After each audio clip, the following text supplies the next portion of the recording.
Good morning student. मैं आदर्श हरिजन शिशु मंदिर शिक्षा समिति से गौसुल आलम आप लोग का स्वागत करते हैं। हम लोग पिछले लेक्चर में पढ़े थे वेग और वेग के प्रकार, मतलब वेग कितने प्रकार के होते हैं और वेग किसे कहते हैं। Rate of change of displacement is called velocity. अब इसके आगे हम लोग पढ़ेंगे त्वरण, और त्वरण के बाद पढ़ेंगे गति का 3 समीकरण और उसका प्रूफमेंट। ये आप लोग का लास्ट टॉपिक होगा। तो चलिए हम लोग शुरू करते हैं त्वरण, जिसको अंग्रेजी में एक्सेलरेशन कहा जाता है।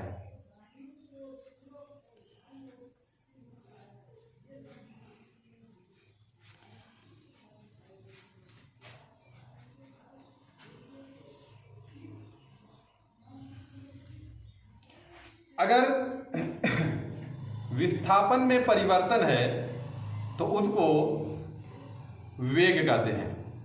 विस्थापन में परिवर्तन वेग कहते हैं। इसी तरह आप लोग समझे हैं कि जब स्थिति में परिवर्तन होता है तो उसको विस्थापन कहा जाता है। विस्थापन में परिवर्तन को वेग कहा जाता है, और जब वेग में परिवर्तन होना शुरू हो जाता है तो उसी को त्वरण कहा जाता है। यानी कि वेग एकांक समय में उसके वेग में जो परिवर्तन होता है उसको त्वरण कहते हैं। जैसे अगर कोई पिंड ऊपर से छोड़ा जाए तो उसके वेग में लगातार परिवर्तन होता है, यानी कि उसमें एक त्वरण उत्पन्न हो जाता है। जब किसी भी पिंड पर त्वरण कांस्टेंट होता है तो उसका वेग लगातार बढ़ता है। पिंड की चाल 3 प्रकार की होती है। एक में त्वरण 0, एक में वेग 0, दूसरे में वेग कांस्टेंट और तीसरे में वेग परिवर्तन। यही 3 प्रकार की गति होती है। तो चलिए थोड़ा हम लोग त्वरण की परिभाषा जान लें। हाँ, तो बच्चों आप लोग को मालूम है rate of change of velocity is called acceleration, यानी कि वेग परिवर्तन की दर त्वरण कहा जाता है। यानी कि जब पिंड का वेग बढ़ रहा है या घट रहा है तो उसमें त्वरण उत्पन्न हो रहा है। अब रहा सवाल कि घट रहा है तो कैसा त्वरण होगा? निगेटिव त्वरण होगा, और निगेटिव त्वरण को अपनी भाषा में मंदन कहा जाता है। और जब वेग बढ़ रहा है तो उसमें जो त्वरण उत्पन्न होता है उसी को पॉजिटिव त्वरण, यानी कि मेन उसी को त्वरण कहा जाता है।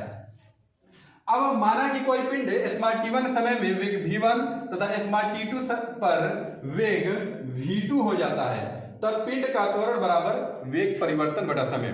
परिवर्तन कैसे निकाला जाता है ये आप लोग को मालूम है। जैसे आपके पास अभी 10 रुपया है और कल आपके पास 50 रुपया हो गया, तो परिवर्तन कितना होगा? 50 माइनस 10, यानी कि 40 रुपये का परिवर्तन होगा। वही है, यानी कि जो बाद में आपको अर्जित होता है उसको पहले वाले में से घटा दिया जाता है। बाद में उसका वेग v2 है और पहला वेग v1 था, तो v2 माइनस v1 और बटा t2 माइनस t1, यही वेग परिवर्तन हो गया। अब वेग परिवर्तन यानी किसी को त्वरण कहा जाता है, और इसे स्मॉल a से प्रदर्शित किया जाता है। तब इसे स्मॉल a से प्रदर्शित करते हैं, तब a बराबर v2 माइनस v1 बटा t2 माइनस t1। ये v2 माइनस v1 को डेल्टा v और t2 माइनस t1 को डेल्टा t लिखा जाता है। तब एक्सेलरेशन त्वरण क्या हो गया देखिए। तब त्वरण स्मॉल a बराबर ये v2 माइनस v1 को डेल्टा v बटा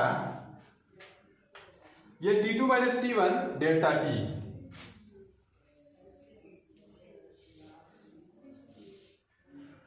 डेल्टा v बटा डेल्टा t, यानी कि वेग परिवर्तन की दर त्वरण कहलाता है। अब इसके आगे हम चलेंगे, इसका मात्रक देखेंगे, यानी कि त्वरण का मात्रक क्या होगा? वेग का मात्रक डेल्टा v, यानी कि ये वेग है और ये समय है। वेग का मात्रक बटा समय का मात्रक, तब त्वरण का मात्रक a का मात्रक बराबर डेल्टा v का मात्रक बटा डेल्टा t का मात्रक। आप लोगों को डेल्टा v का यानी कि वेग का मात्रक मालूम है। वेग का मात्रक क्या होता है? मीटर पर सेकेंड।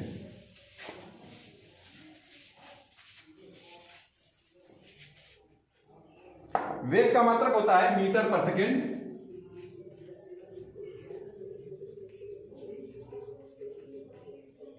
बटा, और ये डेल्टा टी समय है, समय का मात्रक सेकेंड होता है,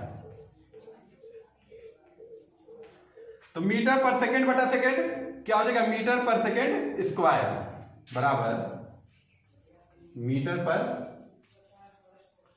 सेकेंड स्क्वायर।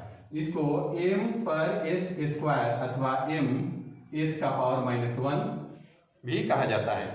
तो बच्चों आज के लेक्चर में बस इतना ही। अगले लेक्चर में हम आप लोग को बताएंगे गति का जो 3 समीकरण है उसका प्रूफमेंट और वो कौन उसको प्रतिपादित किया।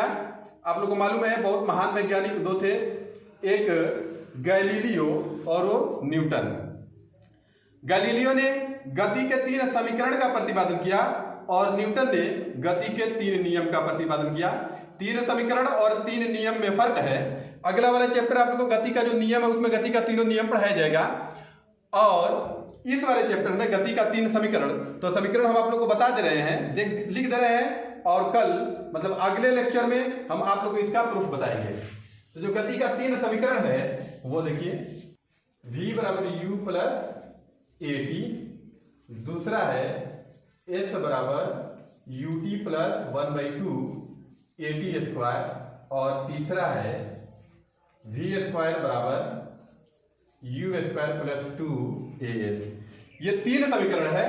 इस तीनों समीकरण का अगले लेक्चर में हम आप लोग को प्रूफ कराएंगे, और यही लास्ट टॉपिक होगा इस चैप्टर का। तब तक के लिए बच्चों धन्यवाद।